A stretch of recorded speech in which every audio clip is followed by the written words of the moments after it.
Adalah dua orang petani ni.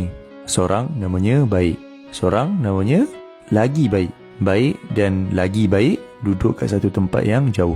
Tempat tu kalau musim panas, cuaca sederhana, sesuai nak bercucuk tanam. Musim sejuk pula, hujan lebat ya Allah sampai banjir. Baik tahu tanam tomato je. Dia tunggu musim panas yang ada matahari, tanam tomato dia. Habis musim, dia pun jual. Lepas tu sepanjang tahun dia akan gunakan duit tu lah. Bila dah habis, dia akan sabar, bertahan. Lepas tu dia tunggulah pula nak datang musim panas yang tahun depan.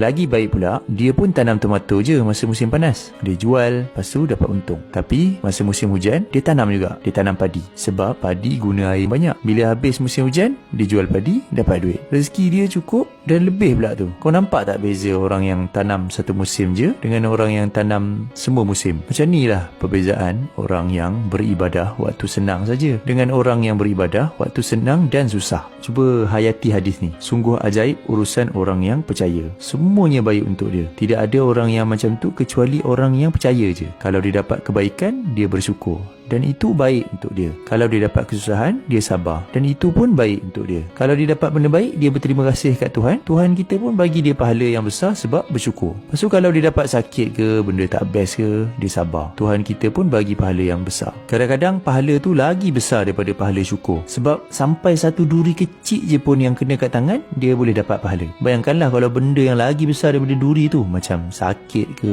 miskin ke, tekanan jiwa ke, lain-lain. Mungkin ada orang tanya, sabar tu macam mana? Macam mana nak sabar? Macam ni, manusia ni kalau kena musibah, dia ada 4 level. Level 1, tak puas hati. Ni macam orang yang bila kena musibah, dia akan cakap kat Tuhan, wahai Tuhan, apa salah saya? Sebab apa saya kena macam ni? Ataupun orang yang bila kau suruh dia sabar, dia cakap, kita sabarlah. Tapi lepas tu selang seminit dia duk ngungkit lagi, duk cerita lagi kisah sedih dia tu tak habis-habis. Tak puas hati ni bila hati kita tak setuju ataupun mungkin marah dengan Tuhan kita. Walaupun mulut kita cakap lain. Perasaan ni sebenarnya satu sangka buruk dengan Tuhan dan dia tak dapat pahala. Takut-takut tambah pula dosa sangka buruk dengan Tuhan tu. Level 2, sabar. Dia macam kau rasa sedih ataupun sakit dalam hati kau. Tapi kau ada satu kepercayaan yang menghalang mulut kau daripada cakap macam level 1 tadi. Level 3 pula, jap, ada lagi ke level lain? Bukan sabar tu dah kira macam power dah ke? Tak, ada lagi level lagi tinggi. Level 3, redha. Aku rasa sakit dalam hati, tapi rasa tu tak ada beza dalam jiwa aku. Sebab aku tahu dunia ni